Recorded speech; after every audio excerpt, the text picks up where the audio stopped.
BSF ने जम्मू सीमा पर 5 पाकिस्तानी चौकियों को तबाह कर दिया। यही नहीं, आतंकवादियों का एक लॉन्च पैड नष्ट कर दिया गया। इसकी जानकारी खुद बीएसएफ की ओर से दी गई है। बता दें कि सीमा सुरक्षा बल ने जम्मू सीमा पर एक सफल अभियान चलाया और पाकिस्तान की 5 चौकियों और आतंकवादियों के एक लॉन्च पैड को नष्ट कर दिया।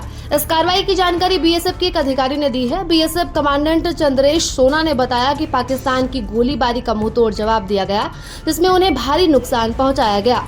मस्तपुर इलाके में स्थित उनका एक लॉन्च पैड पूरी तरह तबाह कर दिया गया। इसके साथ ही 5 चौकियों और कई बंकरों को भी नष्ट किया गया। ये कार्रवाई पाकिस्तान की उकसावे वाली गतिविधियों के जवाब में की गई है।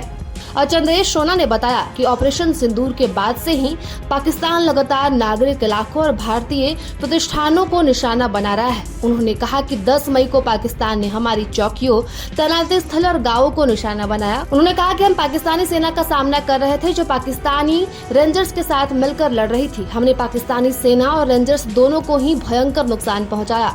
सोना ने कहा कि गोलीबारी बंद होने के बाद भी कई घंटों तक चौकियों से घायलों को अस्पताल ले जाने वाली एम्बुलेंस देखी गई। अधिकारियों ने ऑपरेशन सिंदूर के दौरान महिला जवानों की भूमिका की प्रशंसा की और कहा कि हर बीएसएफ बटालियन में महिला कांस्टेबल शामिल है। उन्होंने घर जाने या बटालियन मुख्यालय लौटने से इनकार कर दिया। उन्होंने कहा कि वे अपने साथियों के साथ कंधे से कंधा मिलाकर खड़ी रहेंगी और पाकिस्तान को जवाब देंगी। उन्होंने कहा कि एक महिला कांस्टेबल ने अपने बच्चे को अपने परिवार को सौंप दिया। उसने अग्रिम मोर्चे पर कमान संभाली।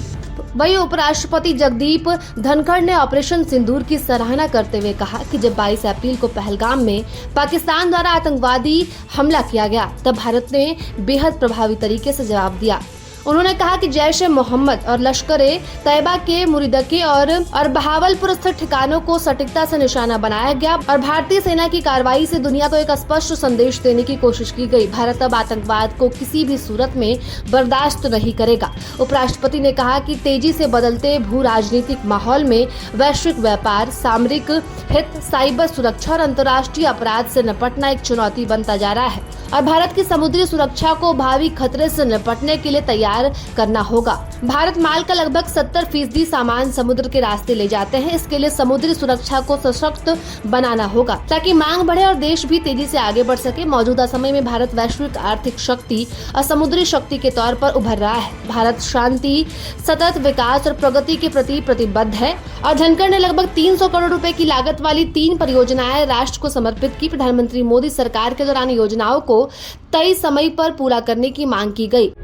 प्रभातखबर.com, विश्वास वही, रफ्तार नहीं।